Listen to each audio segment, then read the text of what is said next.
Salut tout le monde, c'est Général Zozo. Donc je vais vous présenter cette vidéo de Supremacy 1914. Elle sera suivie bien sûr de plusieurs épisodes. Donc là on peut voir qu'on est au... Attendez, je ne suis pas sûr. Au quatrième jour. Donc ça a déjà bien évolué. On voit que le Royaume-Uni a conquis la moitié du Danemark, un peu de la Belgique et de la France. Elle est en guerre contre la France. Mes alliés sont le Maroc, l'Italie, puis le Royaume-Uni. Donc là on peut voir que ce ne sont pas mes alliés à l'est, je suis plutôt à l'ouest. Donc moi je suis l'Espagne. Hop. Donc là on peut voir que j'ai attaqué Toulouse, Marseille et Bordeaux avec on va dire une centaine, 100 000 hommes à peu près. Enfin, il faut préciser qu'un homme égale 1000 hommes. Donc, en jeu, c'est ça. Donc, je suis bien allié avec le Maroc. Donc je vais vous présenter un peu le journal, la diplomatie, les ressources, le marché, la vue stratégique, la vue économique et vue des services de renseignement qui pour moi ne sert à rien car faut payer des goldmarks, voilà. De toute façon on peut savoir l'utiliser tout ça. Donc on va aller voir dans mes villes. On va prendre par exemple Barcelone. Donc dans Barcelone j'ai un port, une forteresse, un bureau de recrutement. Bon, l'atelier j'ai pas construit mais ça prend à peine 14 secondes. C'est pour après pour les engins motorisés. Là, donc voilà. Le bureau de recrutement sert à faire des hommes. La caserne sert à avoir des hommes plus rapidement, mais ça consomme plus de blé, plus de, de nourriture, plus de voilà, plus de poissons, plus de nourriture. Enfin c'est surtout le blé, parce que le poisson ça sert complètement à rien presque. Donc le port c'est plus 35% des ressources de Barcelone là, parce que c'est un port que je construis à Barcelone. Donc ça va être plus 35% des ressources de bois. Hop. Donc nous n'avons pas encore les voies de chemin de fer qui vont apparaître ici là. Ça va augmenter de plus de 40% je crois les ressources. Donc ça on verra ça après. Donc on va commencer par le journal.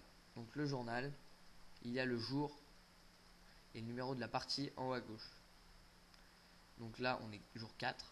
Je vois que je suis premier avec 212 points d'économie. Nous voyons aussi à droite les statistiques, les armées les plus puissantes du monde. Donc en premier il y a l'Empire ottoman, l'Italie, le Maroc, la France, l'Espagne en 5ème position. Là je suis qu'en 5ème position parce que j'ai attaqué le Portugal, donc j'ai perdu pas mal d'hommes. Et là je suis en train d'attaquer la France, donc militairement je suis moyen. On va dire dans les mauvais des très bons. Mais par contre économiquement après, puisque je suis pas en guerre, enfin je suis en guerre maintenant, mais j'ai beaucoup de provinces, économiquement je suis pas mal. Donc il y a là tout ce qui s'est passé à peu près le jour 4. Donc il y a eu une rébellion par exemple à Carouan. Donc ça explique pourquoi. Euh, Rébellion à Galzat, enfin etc., etc., etc. Là ça montre aussi ce que les ennemis, vos alliés, enfin les gens construisent. Ça montre aussi les guerres déclarées entre la France et l'Espagne par exemple. Ça montre aussi les pertes. Donc le Royaume-Uni a perdu 7000 tonnes de pertes. Donc ça c'est quand tu fais la guerre, et ben on perd beaucoup d'économies. Mais après pour en regagner plus, donc c'est bien. Les armées les plus puissantes du monde, ça on l'a déjà vu. Hop, donc là on va aller voir par exemple au jour 1. Hop. Et on voit que le jour 1, on est tous à 147 points d'économie. Sauf les IA. Le Danemark est à 123 points. Je ne sais pas pourquoi, mais tout le monde est normalement à 147 points. Le jour 1, nous sommes tous à 147 points. Le jour 2, c'est là où ça va augmenter. Là on a tous augmenté, je suis passé 3ème au lieu de 9ème. Jour 3, je passe troisième, je reste troisième en fait. Et le jour 4, là c'est en conquérant le Portugal qui m'a l'économie est remontée, je suis premier avec beaucoup d'avance. Donc on peut rédiger un article, il y a le jour. Donc là on peut rédiger l'article, blablabla, blablabla, on peut mettre une image, ça, pour l'instant, ça. Nous allons aller voir la diplomatie, qui est quand même importante. La diplomatie, comme tout à peu près, ça c'est quand même pas mal important. Donc là on peut voir après tout le monde, puisque je suis premier, je suis tout en haut. Donc moi j'ai 64 000, on peut voir la population, 64 millions, moral moyen 80%, donc c'est assez bien. On peut voir que j'ai le Portugal, 16 provinces en tout, taille de l'armée connue 121 unités, capitale Madrid. Bon, ça après c'est les informations basiques. Donc là il y a toutes les offres commerciales ou les messages qu'on reçoit. Là on peut voir que je suis allié, enfin c'est une alliance forte, les nations garantissent ce statut, révèle la carte aux alliés. Donc on voit la carte de l'autre, normalement qui n'est pas possible. Donc la guerre, l'embargo commercial, la paix, et là le droit de passage, et là ben il n'y a pas mieux en fait. Donc, et au départ on commence comme ça, la paix, et il y en a où on est en guerre contre eux. Par exemple la France, là je suis en guerre contre eux, je les ai attaqués. Donc, ça peut servir à tout ça. Donc pour envoyer un message, nouveau message, blablabla, on choisit à qui, le titre, hop, on envoie, faire une offre, ça c'est, on offre par exemple du bois et contre, on peut dire, je sais pas moi, un partage de la carte. Ça peut se faire, ou dans les deux sens, on peut tout faire, on peut tout choisir, mais il faut que l'autre accepte bien sûr. Dans les ressources, ça c'est très important d'y aller. Donc là on voit, là on peut régler, donc 0, 50, 100%. Pour, là c'est la consommation journalière, soit on la baisse, soit on l'augmente. Donc là, le poisson ça sert à rien de l'avoir, mais il faut l'avoir dans le positif quand même, c'est bien pour l'économie. On le met haut, on augmente la consommation journalière. Hop. Et là on baisse pour gagner plus de céréales. Minerai de fer c'est pareil. Bon, les deux sont très importants, sauf que moi je manque beaucoup de bois à chaque fois. Donc je mets plus 370 de bois et plus 148 par heure de fer. Donc là j'ai mis comme ça, mais on peut aussi le mettre comme ça. Hein.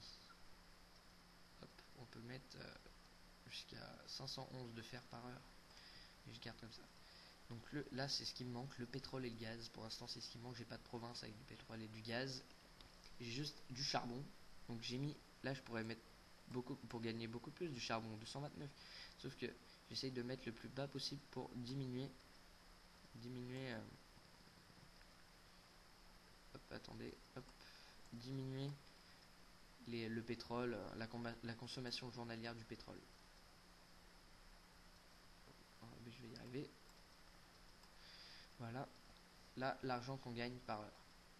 Non, ça c'est l'argent qu'on gagne par heure. 1205 par heure. Donc c'est plus tu as des provinces, plus tu gagnes de l'argent. Le marché. Donc ça c'est très important. Mais il faut être assez fort en calcul. Enfin, ou plutôt avoir une calculette. Donc là on va comparer les prix actuels. Donc les céréales c'est à 6,70. C'est le plus cher. C'est ce qui a monté le plus. À la base c'est tout à 4 je pense, ou enfin 3,50 par là. Le poisson c'est pratiquement 2 fois moins cher, parce que voilà, ça sert 2 fois moins. Ça sert carrément pas. En fait, je vous explique le principe. Là, c'est le prix de base, enfin, celui que le jeu donne. Et là, quand vous voyez par exemple, là, quand c'est marqué vendre, c'est pour acheter. Enfin, nous, on va acheter, et l'autre, il vend. Donc, on peut acheter 1917 tonnes de céréales pour 14 953 pas euros, mais voilà, on va dire euros, c'est des pounds je pense, 14 953 euros. Et en fait c'est très simple le calcul, on multiplie 1917 par 7,8. Donc si plus le nombre qu'il y a là à droite, là les 7,8 est élevé par rapport à ça, plus le personne vous arnaque.